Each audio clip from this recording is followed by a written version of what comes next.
Hello, everyone. Welcome to the Mystery Sports Podcast.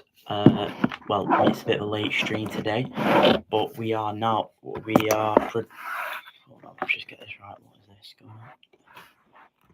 Right, that should be right there. There we go.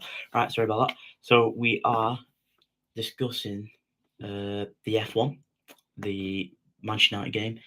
Look ahead to the biggest game of the weekend, possibly the season. Who knows? Whatever the outcome of this game probably would mean that either Liverpool or Arsenal might be winning the league. Who knows? But yeah, it's been a very interesting weekend with sport, especially with Man United and a bit on the F1 as well. So first, let's get into the F1. So obviously this weekend is the Dutch Grand Prix. It is obviously the home of Max Verstappen. Very fan favourite there, as obviously being Dutch and obviously in Netherlands. Obviously it's quite a mixed qualifying session this today. You usually see we're going to go through the order of the starting grid for tomorrow's race, and I'll give you a prediction on who I think is going to win it and who I think will get the fastest lap, etc. and stuff, and what might happen with Lewis Hamilton, because I am a Lewis Hamilton fan and Mercedes. But yeah, so obviously last is Lawrence Stroll. Unfortunately, he had quite a bad accident, so he is out. He was out qualifying quite early, and obviously he is 20th, starting possibly from the pit lane, depending on if he changes any part of his car, could be engine or things, something like that. 19th is Ollie Behrman. I mean, the two Hasses, Ocon and Behrman are, well, Ocon's 18th, Behrman is 19th. It's Hasses, I mean, they're not the best, are they really? Surprising P17th for Nico Hulkenberg. Usually is quite a good qualifier. I think Sauber this weekend, or Kick Sauber this weekend, are struggling quite a bit. After him is obviously the Alpine of Franco Colapinto. I mean, the Argentines have been struggling ever since he's took over Jack Doohan. In the summer break, a lot of people were thinking that Jack Doohan would come back into the seat. Looks like Colapinto has done just enough, but I think a P16 isn't really good enough for Alpine, especially with the expectation that they do hold. P15, obviously Alex Albon, very unlucky to get out in Q1, very, very close of obviously getting into Q2. I think it was Kimi Antonelli who just edged him, but Kimi Antonelli set his lap to knock Albon into the bottom 15. Hopefully Albon will be looking for a very strong race to obviously get those overtakes done quite early on. Next, obviously Pierre Gasly in the Alpine P14. Alpine struggling this year. I mean, Pierre Gasly as well, not really having the best of seasons. You never know in the race, something could happen. Maybe a safety car and they could go up. Well, Pierre could go up. Gabriel Bortoleto, Rookie of the Year, a lot of people think. Personally, I think he is. Very, very, very good driver. Kick Sauber obviously out qualifying Nico Hulkenberg. I think it is his ninth out. He's out qualified Nico Hulkenberg 9 times this season, so he's winning that driver head-to-head race.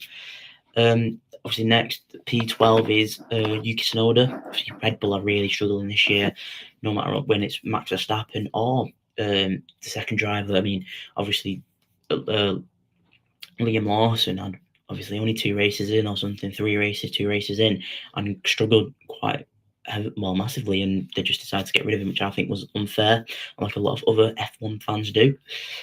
P11 is Kimi Antonelli. Did okay. He's done better than what he has been doing instead of getting knocked out in Q1 like he did in Belgium. Seeing into Q2, not unfortunate, just very, very short of getting into that Q3. And P10, Fernando Alonso, Mr. Reliable for Aston Martin. Aston Martin looked quite good this weekend. I think ever since obviously Newey has come into that chief engineer role, and obviously everyone knows how good Adrian Newey is, and next year, obviously, like I've said previously, that I think Aston Martin could have a very, very top season next year. Obviously, after P9 is fellow Spaniard Carlos Sainz. For Williams, I mean, the drop between Albon and science is quite significant. However, Albon was having quite some issues with warming up the tyres, whereas science wasn't. After Liam Lawson, so looks like I personally think that Red Bull have made the wrong move, and Lawson back at RB. I mean, to get P8, brilliant, really good. Lewis Hamilton 7th. Ferrari have looked hit and miss this weekend. I'm not sure if Ferrari can have a brilliant weekend or a good weekend. Strategy wise, if they get it right, I think they could easily possibly push for a podium. Obviously, Leclerc is 6th as well. Same again. Obviously, there's nothing in there. There's only 6 tenths in there, between 6 tenths of a second between the two Ferrari drivers. So everything's to play for there, especially on come tomorrow when the race does start. Who knows what might happen? P5, George Russell. Obviously, he's been a Mercedes fan. I want him to do the best he possibly can. I do think that Russell, he's had a bit of a tough weekend. Just there's little bits where he is slipping up, and I think those little mistakes, if they were to be cut out, then I think Russell could have easily put that onto P3, onto the podium, or onto the second row of the grid. Surprising quality out of everyone. Isaac Hadjar, fair play to Isaac Hadjar, brilliant qualifying session. P4, to get P4 in an RB behind Max Verstappen is absolutely brilliant, and it just shows that kind of quality that Isaac Hadjar has. And I think a lot of people obviously were writing him off at the start of the season, whereas now he's shown what he's made of, and he showed his quality of an F1 driver. And I think RB and Red Bull are lucky to have him, really, if maybe possibly next year, if they're not Red Bull aren't happy with Yuki Tsunoda, maybe Hadjar could step up into that position. But anyone who steps up to that second position at Red Bull is going to find it a very, very difficult time, as everyone knows that the Red Bull's car is designed for Max Verstappen. Obviously, now into the top 3. Verstappen, 3rd. I think it's the best you can do, best of the rest, really.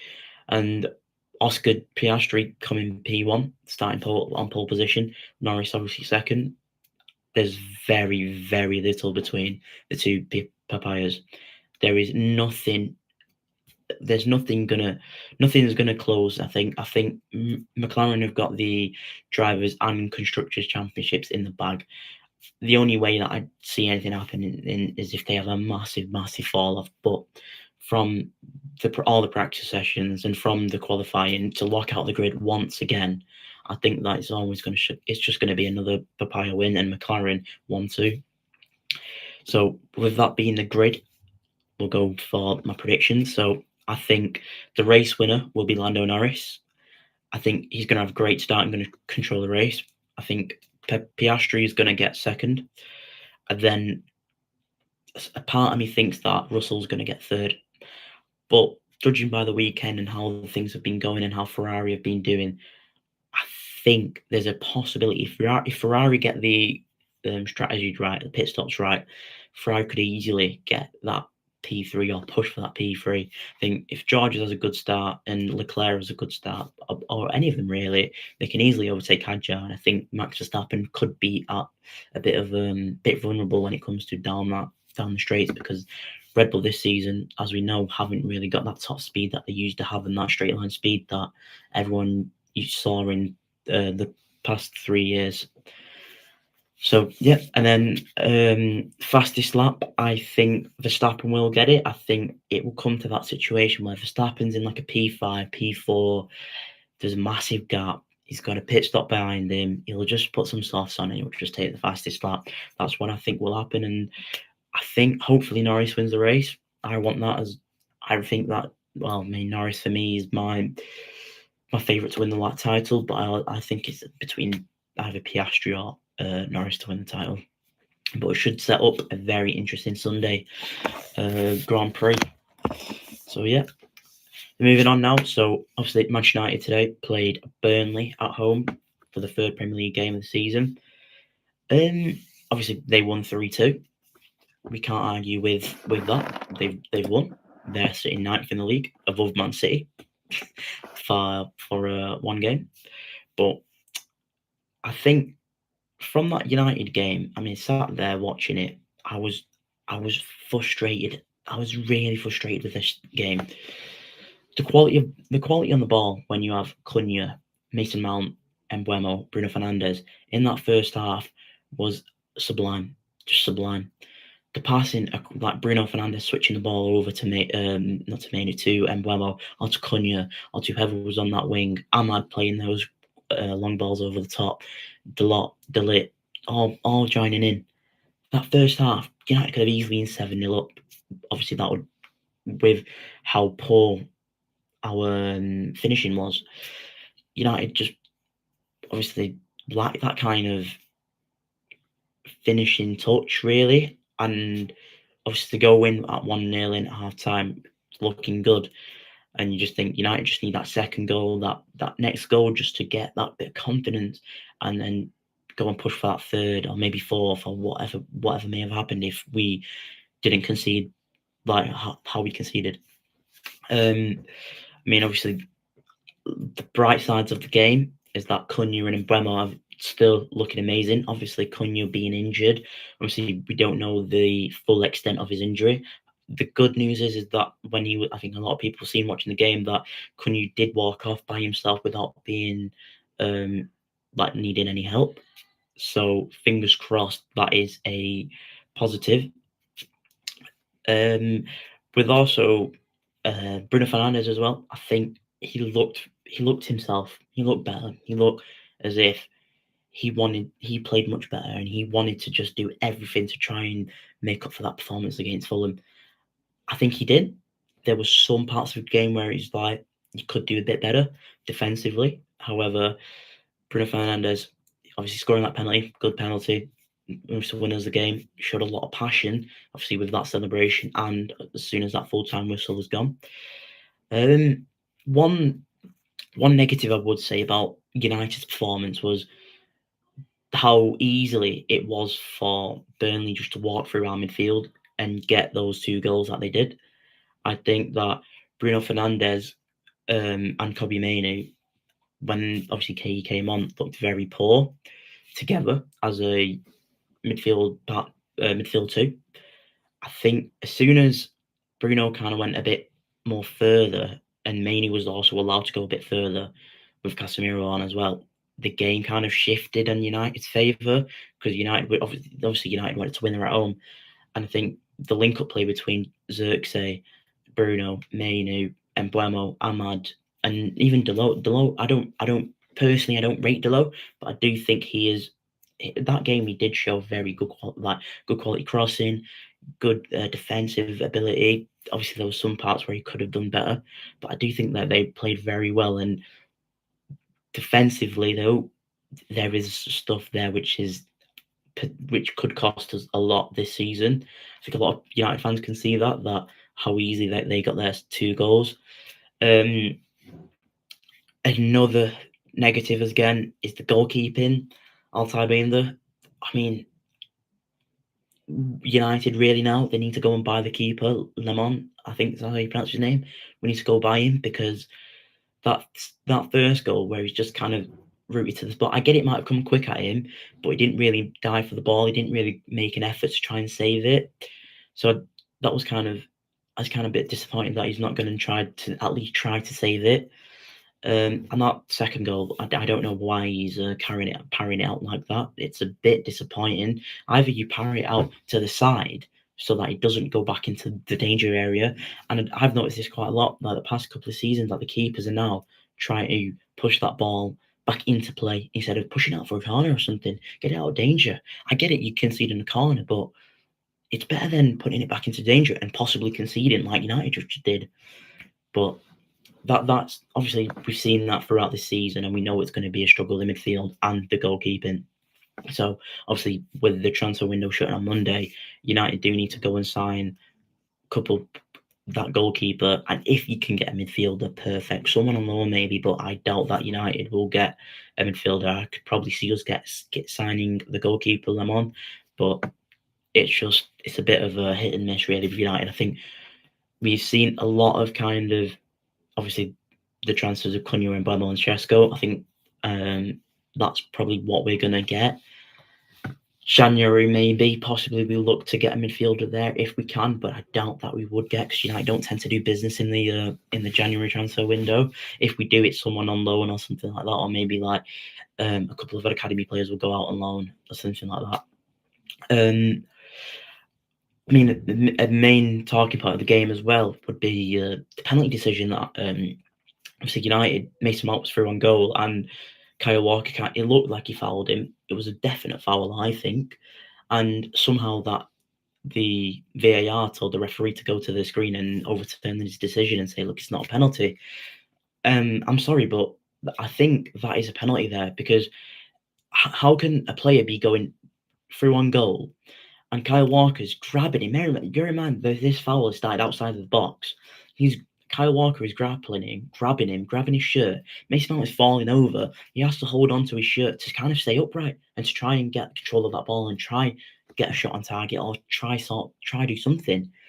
And to say that that little shirt pull is enough for a foul for Burnley, I completely disagree, and I'm looking forward to see what the ref watches on Sky Sports on Monday, and what their stance is on that, because I think that's a penalty. And I think a lot of other people who play football could say that is definitely a penalty, because he's holding onto his shirt and he's tripped him up, Kyle Walker. So I don't know why it's not giving us a penalty. I can see, obviously, being a United fan, I can only see it being a penalty. I can't really see it being a free kick to Burnley. I get it, obviously, Mountain's pulled his shirt, but Kyle Walker's got his hands all over me, Mason Mount. And then Mount has to hold on to his shirt to kind of stay up. It's just an appalling decision, I think. And I think the referee first time around got it right, giving a penalty. But anyway, it doesn't matter. Obviously, United eventually got the penalty. Obviously, late on in the game, obviously Bruno Fernandes put it in the bottom left, brilliant penalty. So a lot of fans, or a lot of people are saying it wasn't a penalty, and I'm like, it is definitely a penalty, because if you look at him, he's literally grabbing onto his shirt. There's so much of his shirt getting pulled. But yeah, it was a bit of an appalling bit of refereeing, I thought. But United have won 3-2. First 4 points now, obviously sitting ninth in the table. A couple favourable results tomorrow, so hopefully Brighton maybe could get a draw out of City, or a 1-0 win or something. Brighton maybe. Crystal Palace as well versus Villa, possibly a draw. Obviously Forest maybe as well, if they could draw, that'd be perfect, really. Obviously United could be sitting about 11th by come tomorrow evening. So it doesn't look as bad a position as it might seem.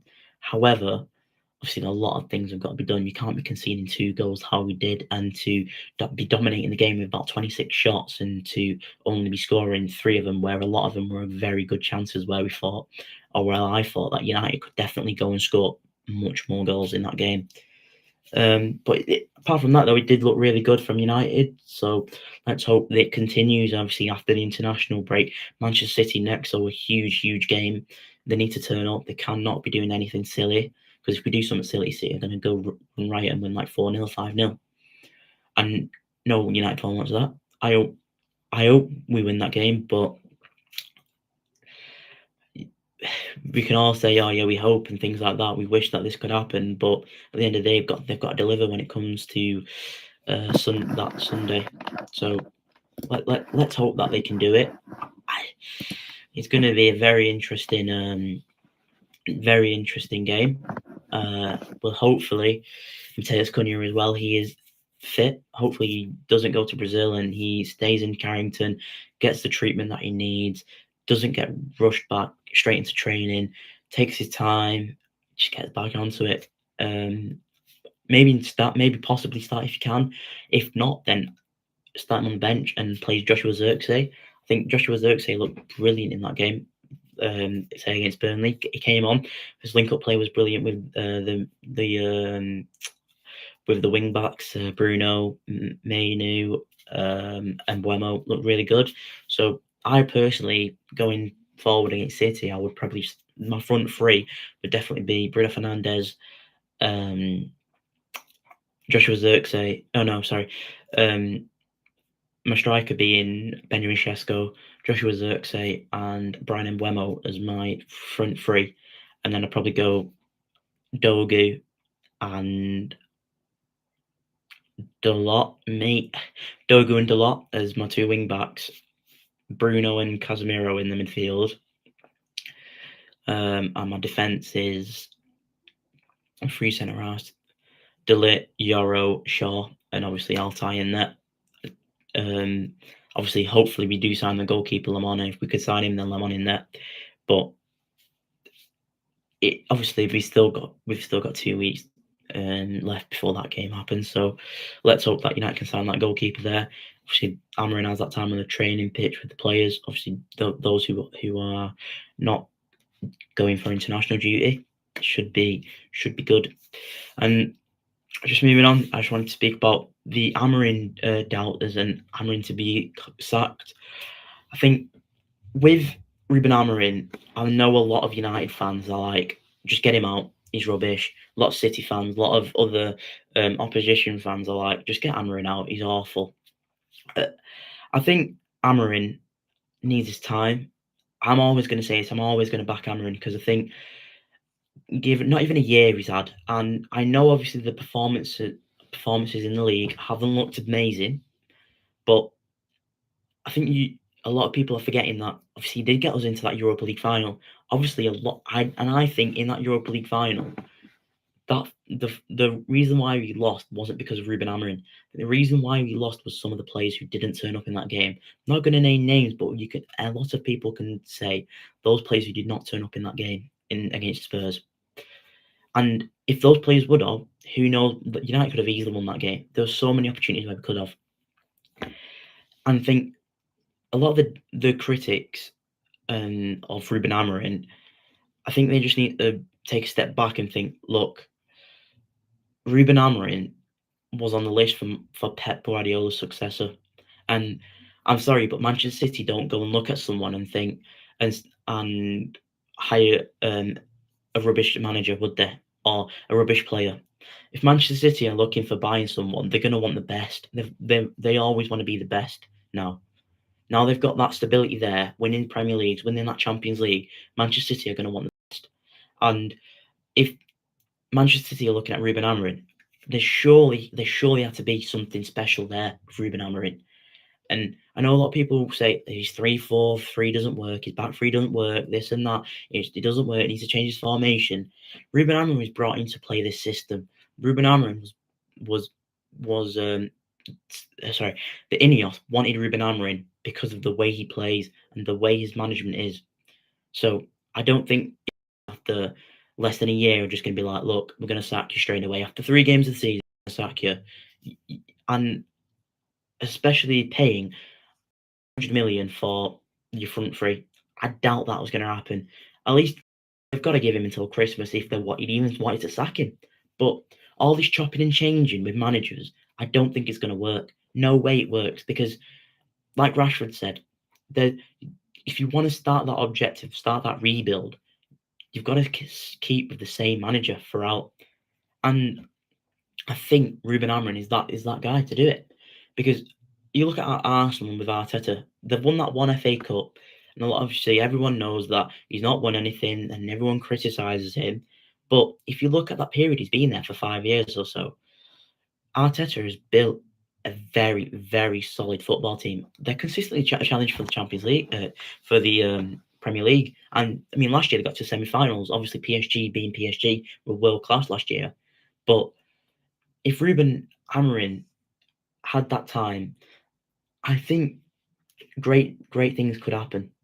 And I know obviously fans will be critical of him for not beating Grimsby, for not beating these teams, and this and that. However, he is brought in to do a job, and why would he want to change his way? That's like asking someone to if they write with their right hand for all their life, just say, look, we don't like your handwriting, now write with your left hand. Bear in mind they cannot write with their left hand at all. Why would they change? Like, it's ridiculous, I think. I just think, Ruben Amorim just needs time. He needs some more players, definitely, a midfielder and a goalkeeper. and most importantly, the support of the fans.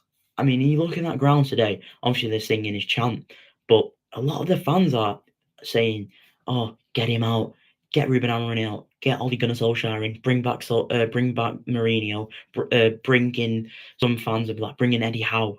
I'm like, Eddie Howe to Manchester United is a stupid decision. I get he's done a very, very brilliant job at Newcastle. No one can take that away from him, but I'm sorry, but I think Eddie Howe isn't that right manager. Like Newcastle, I think can't get to that next step of pushing for a Premier League title or a second place because they're not that. I don't think Eddie Howe's that good of a manager to do that. I'm sorry, it might be harsh, but I don't think Eddie Howe's the perfect manager for Newcastle to go to that next step. And he's definitely not the perfect manager to get United back to winning Premier Leagues. I think Ruben Amorim is. He's won so many titles in Portugal. He's got that kind of hunger to win. He knows that kind of what it takes to win a league title. He knows that consistency there. Whereas Eddie Howe, he knows how to make teams into better teams. And obviously United need that kind of needing to become a better team.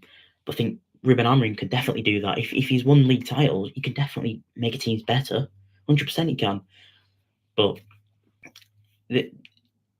most importantly, Ruben Amorim needs time.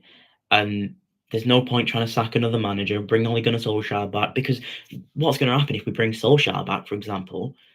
We might have a good 6 months. He might motivate the players to do well, but then after another 6 months or something, the results might be poor. We might be losing to like Sunderland, losing to Grimsby and this and that, and then all the other fans will be like, "Get Solskjaer out, he's rubbish and this and that." And why would we want to go back to someone who's failed? I get it if we go back to someone who's done well, like say for example Mourinho won a Premier League or something. Oh yeah, let's go back to him because he's done it. He's done it something, and we've gone back massively and bring Mourinho back. But sorry, but none of them have done it. Van Gaal's not done it. Ten Hag's not done it. Ollie's not done it. Jose's not done it. So really, give him, and they've all had longer than 2 years. Oh, sorry, Van Gaal hasn't, but a lot of them had more than 2 years, and this is only 10 months into his reign or something as a United manager, and fans are calling him to get the sack. Sorry, but that's not fair on him not to give him at least a year with the squad. Obviously, and now the investment that United have put into that squad, 300 million on a new front three. Why would we want to change it? Change the manager? Because they've all been brought in to fit into his system, and then you're going to add a new manager in, new ideas, new formation, new things, and most importantly, a lot of people saying play the 4-2-3-1. Okay, we'll play the 4-2-3-1, what we've done for the last 13 years, which has failed. And that's the truth. Okay, we've won an FA Cup, Carabao Cup, a Europa League, but sorry, that 4-2-3-1 or that 4-3-3 that people want to play hasn't worked in the past. So it's not going to work again with the same players, pretty much. Okay, you've lost your Lukaku, you've McTominay's, your Freds, your De Gea's, but a lot of those players there who got the previous manager out, Ten Hag, who played the 4-2-3-1, 4-3-3, whatever formation he played, and now you're saying, oh, let's go back to him. Let's go back to that style, 4-2-3-1, 4-3-3, which hasn't worked. Why don't we try something new? Chelsea did it with Antonio Conte. And I don't want to compare Conte and Amorim because I think Conte is a very world-class manager, and Amorim still got that, still has to obviously achieve what Conte has. But Chelsea tried it. Why can't we try it? So there's a lot of rushing, I think, that's happening with people saying you want to sack you want to sack Ruben Amorim, and even Rio Ferdinand said this on his podcast that a lot of United fans were at the start of the season, let's give him so much time, let's let him time. Now they're calling to get sacked. It doesn't work in football. You can't just sack him straight away. If we were getting battered 4-5-0 by everyone every week, then fair enough, he deserves to get sacked because he's clearly not the right man. But you can see from the performances on the pitch that when we play well and play together, we can beat anyone. We've shown it against Liverpool that we drew at Anfield. We've shown it at the Etihad when we go and beat City 2-1, and we show it in the Lyon game where we can come together and we can go and get that lead or go and fight for a place in the next round or go and get those points that we need. So I think with the hammering doubters and the hammering outers, they're gonna start that kind of movement because obviously we're not where we want to be. But I think time is the most important thing here. Give him time, let him do what he wants to do, and if it comes after a year or so, or at the end of the season we're 15th with no progress, we're still losing against like Forest, Brighton, Bournemouth badly, performances are awful, then obviously he's not the right guy. But if it comes around this end of the season and we're possibly in Champions League places, which is a miracle, or we're in that European places, Europa League or Conference League or whatever it might be, surely he's the right guy because there's some improvement there, and the development of the team obviously is getting there. But anyway, moving on to Arsenal versus Liverpool, the biggest game of the weekend. And this is I think if Arsenal were to win this game, Arsenal go and win the league. To beat United at Old Trafford and to beat Liverpool at Anfield, I think Arsenal have got it going for him if they win tomorrow. If Liverpool win tomorrow, though, Liverpool go and win the league. I think unless they magically lose against poor opposition. I think against Newcastle they had a very tough game, but if whoever wins this game probably goes and wins the league, because even though it's early on, I do think that this game is so significant and so early in the season. Whatever happens, one of the teams is either going to kick it on and just go clear of the Premier League, or the other team is just going to,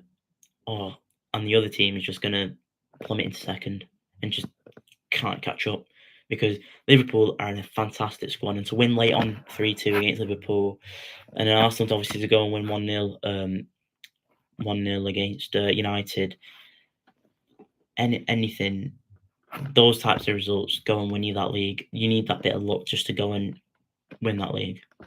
But prediction for it, I think an Arsenal 2-1. I think an Arsenal 2-1. Arsenal 2-1. I think Liverpool, obviously they'll make a game of it, 100% they will.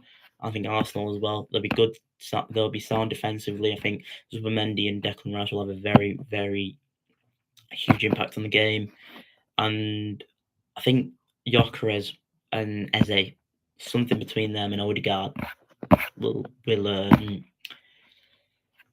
change the game for Liverpool. Arsenal, sorry. But yeah, so 2-1 Arsenal, I predict. But yeah, that's everything for today. Thank you for watching. I know it's a bit of a late stream, but glad United won, and I'll see you all in a bit. Bye.